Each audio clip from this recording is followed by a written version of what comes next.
Welcome to NS learning. आज की इस क्लास में हम पढ़ेंगे वर्ल्ड जियोग्राफी।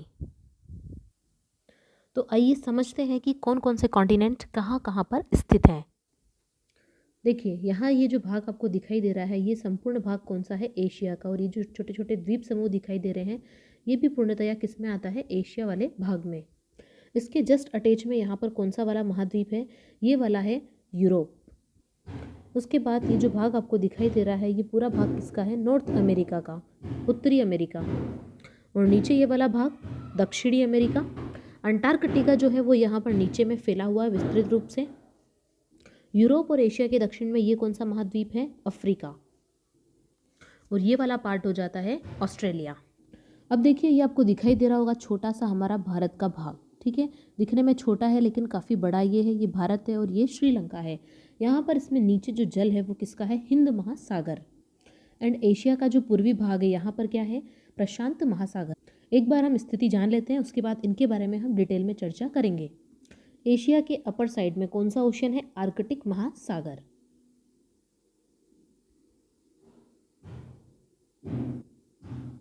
और ये जो भाग आपको यूरोप, अफ्रीका और उत्तरी अमेरिका के बीच में दिखाई दे रहा है ये कौन सा है, अटलांटिक महासागर। सो ये पूरा क्या है, अटलांटिक महासागर।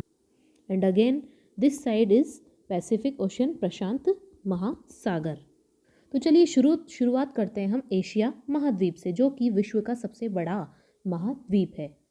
एशिया महाद्वीप में कौन कौन से देश आते हैं ये जानना सबसे ज़्यादा जरूरी हो जाता है। तो सबसे पहले हम पढ़ेंगे दक्षिण पूर्वी एशिया के बारे में। तो देखिए यहाँ पर ये आपको दिखाई दे रहा है भारत, और भारत के यहाँ पर कौन सा देश है, चीन। तो भारत के पूर्व में और चीन के दक्षिण में जितने भी यहाँ पर एशिया का भाग है, जितने भी सारे देश द्वीप आपको दिखाई दे रहे हैं, ये जो पूरा भाग है ये क्या कहलाता है, दक्षिण पूर्वी एशियाई प्रदेश। तो देखिए भारत के जस्ट बगल में एक देश है, इसका नाम है म्यांमार। इसी प्रकार म्यांमार के ही बगल में है यहाँ पर लाओस। लाओस और म्यांमार के नीचे है थाईलैंड, दिस इज थाईलैंड। और थाईलैंड के पास आता है वियतनाम, और इन दोनों के नीचे की तरफ आता है कंबोडिया। अब देखिए कुछ भाग आपको यहाँ पे ये दिखाई दे रहा है और कुछ भाग इसका भाग, ये क्या है, मलेशिया। और यहीं पर मलेशिया के अटैच में क्या है, ब्रुनेई।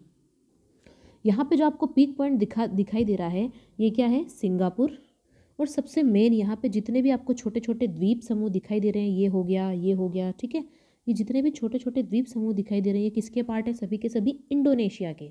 तो आप लोग ये नोट कर लें, दक्षिण पूर्वी एशिया की जितनी भी कंट्रीज है, that is Singapore, Malaysia, Thailand, Myanmar, Laos, Vietnam, Cambodia, Brunei, Indonesia, ये सभी इसकी मुख्य कंट्रीज हैं।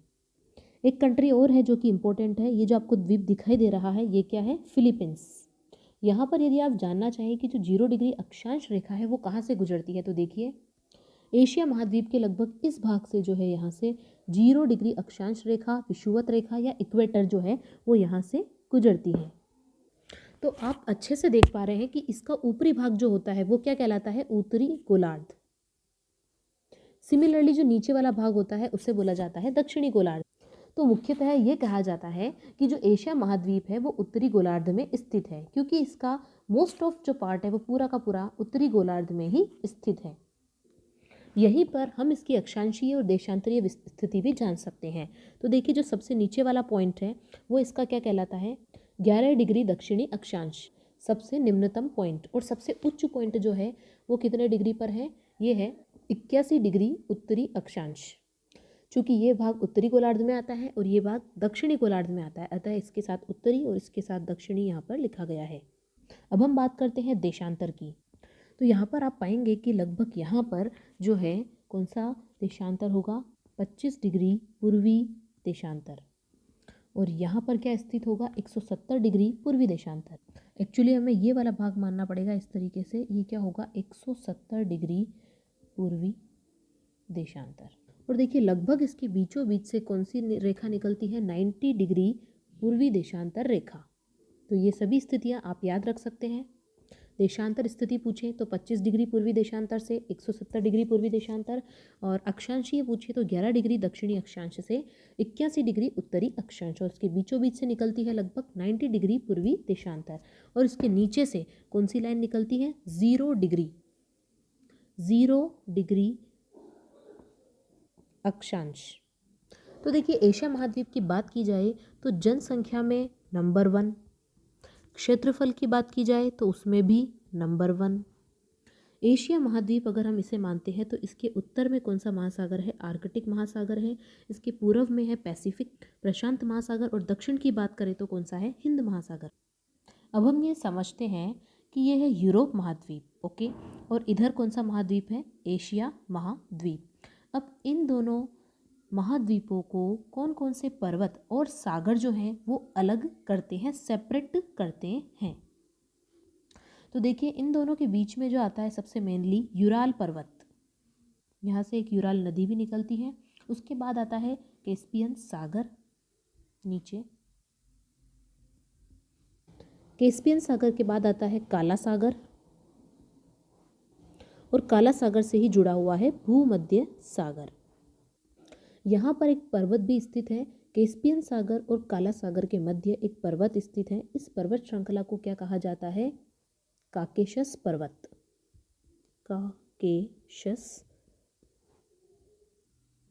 इनके बारे में काफ़ी बार क्वेश्चन पूछ लिया जाता है, तो याद रहे किन दो महाद्वीपों के बीच में ये आते हैं? यूराल पर्वत, कैस्पियन सागर, काला सागर, भूमध्य सागर और काकेशस पर्वत। ये किन के मध्य आते हैं? यूरोप और एशिया के मध्य।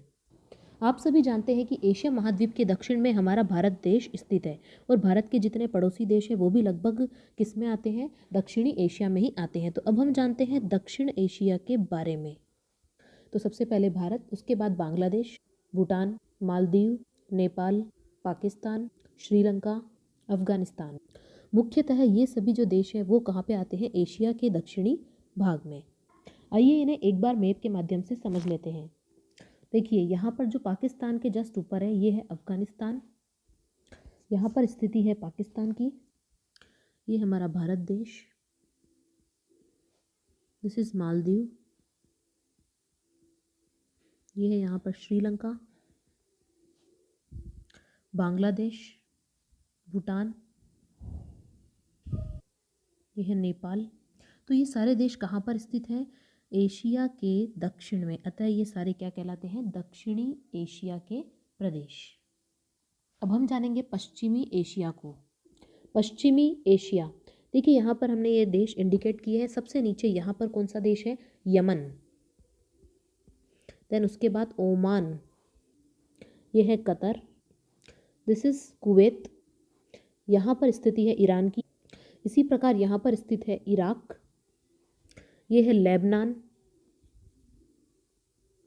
दिस इज इजराइल, ये है जॉर्डन, बहरीन, और ये बड़ा पार्ट है सऊदी अरेबिया का। इसी प्रकार एक स्पेशल कंट्री यहाँ पर स्थित है तुर्की। अभी जो तुर्की है वो यूरोप का भी भाग है और एशिया का भी भाग है। तो ये सारी मुख्य कंट्रियाँ जो है वो कौन से प्रदेश की है? पश्चिमी एशिया की। Iraq, Iran, Kuwait, Qatar, Oman, Yemen, Lebanon, Israel, Jordan, Bahrain, Saudi Arab, ये सभी जो देश हैं तुर्की, ये पश्चिमी एशिया के अंतर्गत आते हैं। अब हम जानेंगे पूर्वी एशिया के देशों के बारे में।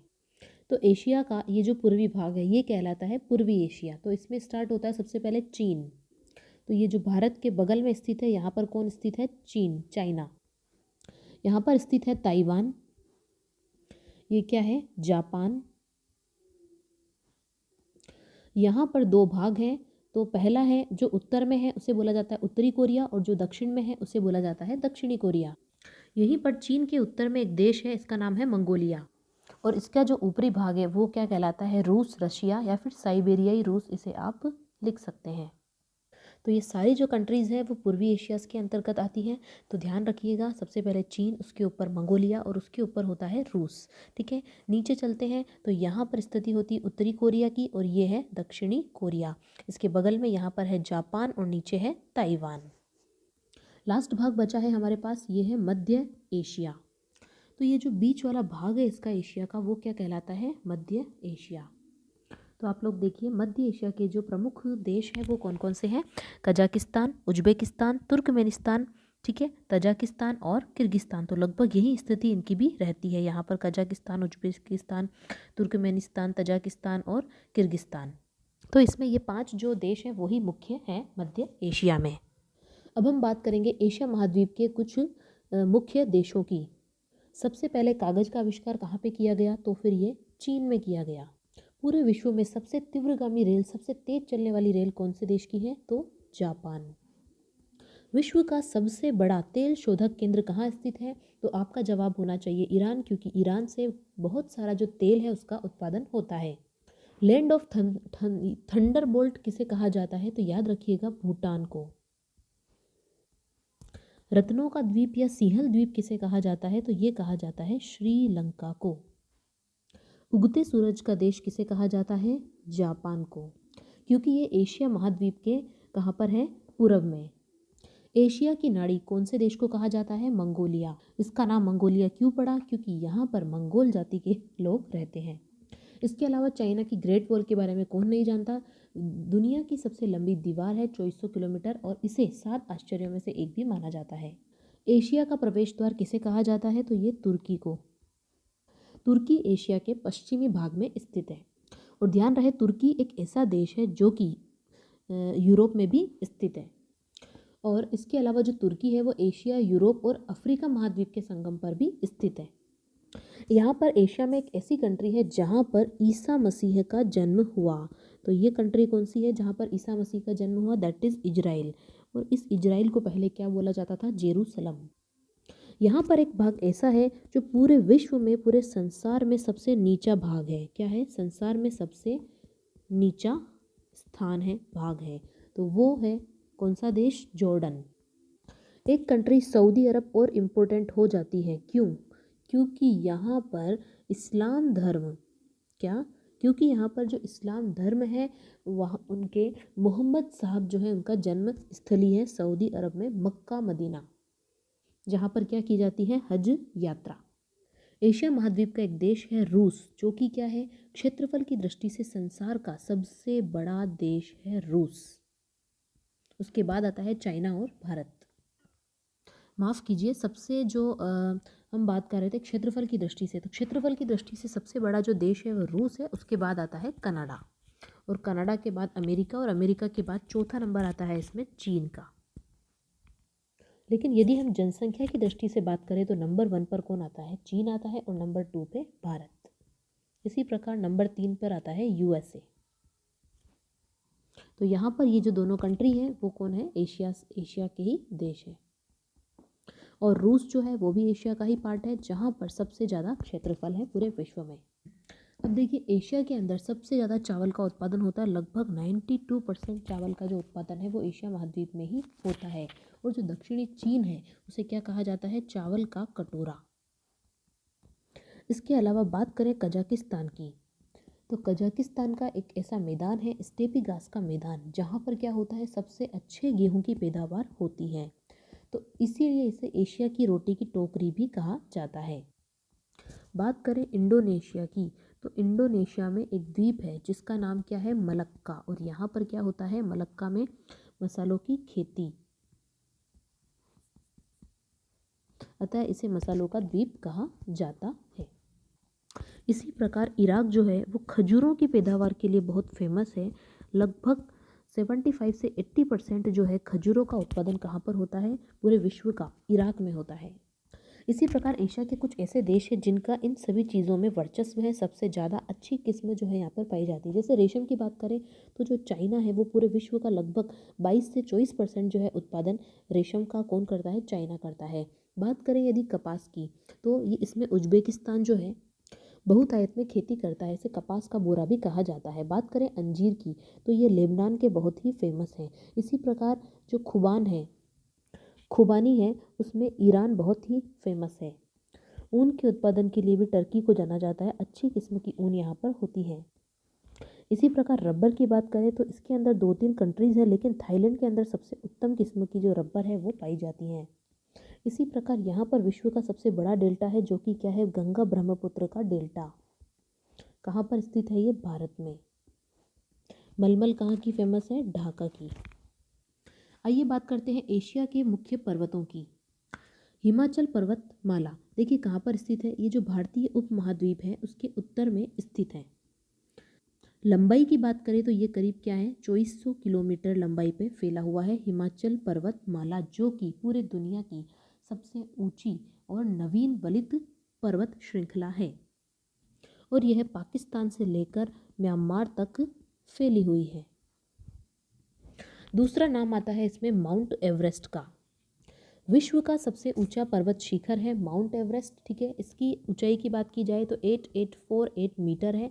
याद रहे, कई बार पूछ ली जाती है कि सबसे ऊंची चोटी, सबसे बड़ी, ठीक है, आरोही क्रम में अवरोही क्रम में जमाइए तो माउंट एवरेस्ट जो है वो पूरी दुनिया की सबसे ऊंची चोटी है 88-49 मीटर हाइट पर। देश की बात करें तो ये नेपाल में आता है।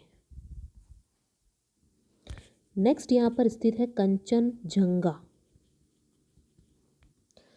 पूरे विश्व की तीसरी सबसे ऊंची चोटी है ये। इसकी हाइट देखी जाए तो 8598 है मीटर। कहाँ स्थित है ये? सिक्किम में। उसके बाद आती है केटू, या फिर इसे क्या कह दिया जाता है? Godwin Austen.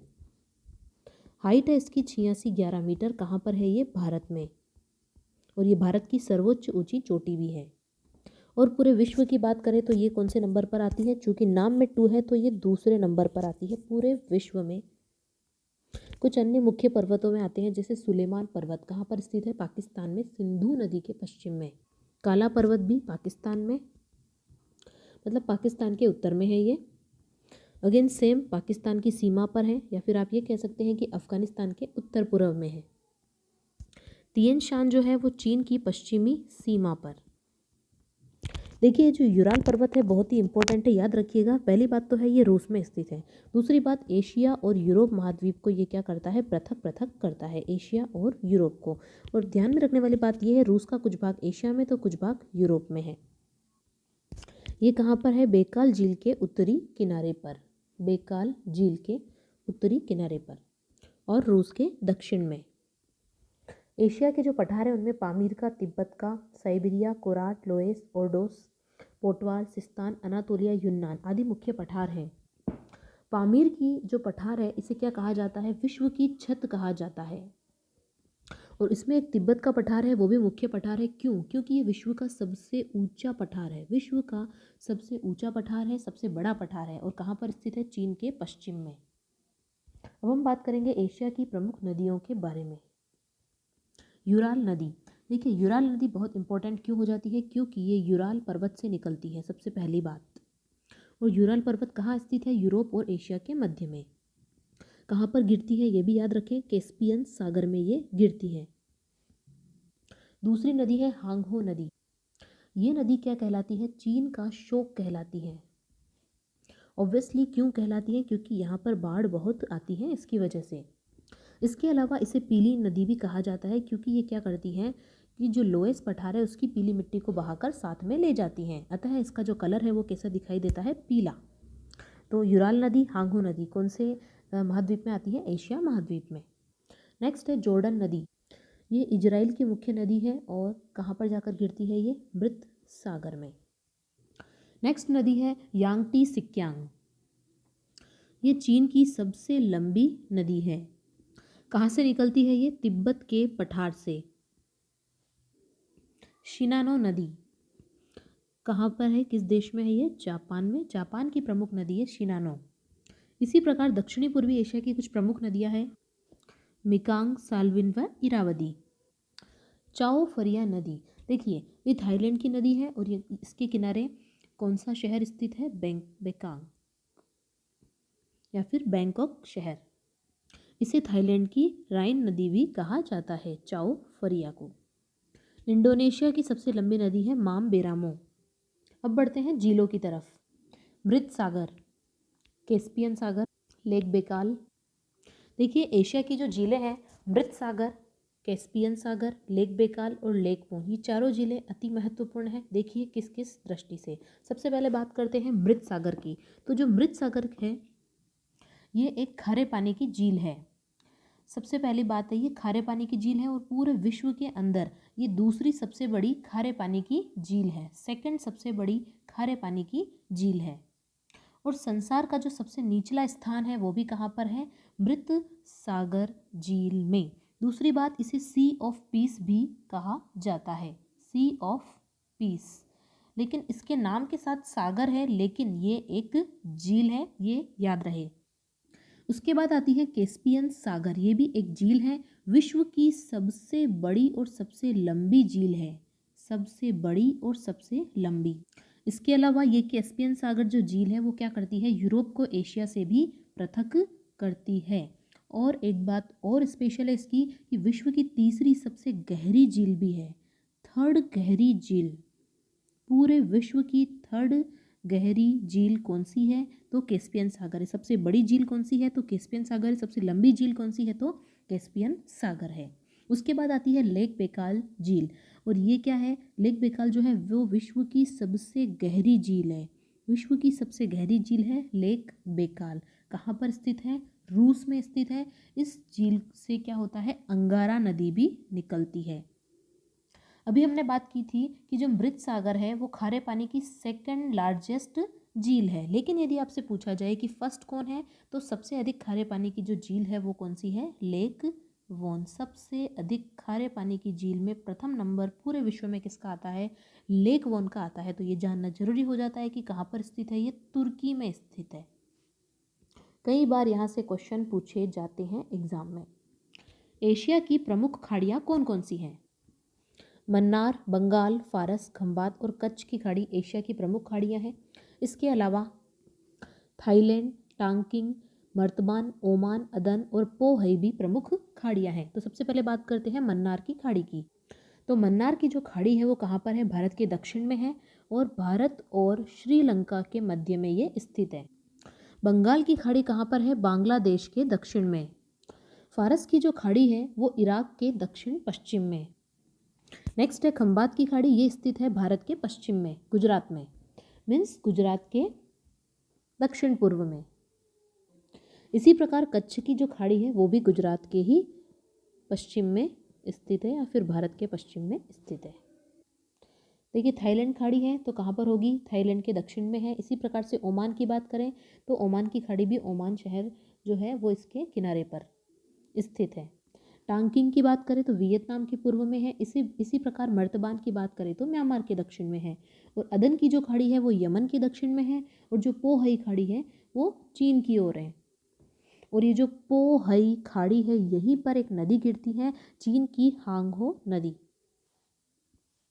एशिया की जल संधियाँ, प्रमुख जल संधियाँ इस प्रकार है। सबसे पहले पाक जल संधि। पाक जल संधि जो है वो भारत के दक्षिण में, भारत और श्रीलंका के मध्य है। इसी प्रकार पेम्बा चैनल है जो कि भारत को किससे जोड़ती है, रामेश्वरम से। आदम का पुल है, चूंकि ये ब्रिज है, ये जल संधियाँ है तो दो स्थानों को कनेक्ट करती हैं। तो ये किन दो स्थानों को कनेक्ट करती है, आदम का जो पुल है वो रामेश्वरम और मन्नार को कनेक्ट करती है। बेरिंग जल संधि की बात करते हैं तो इम्पोर्टेंट है।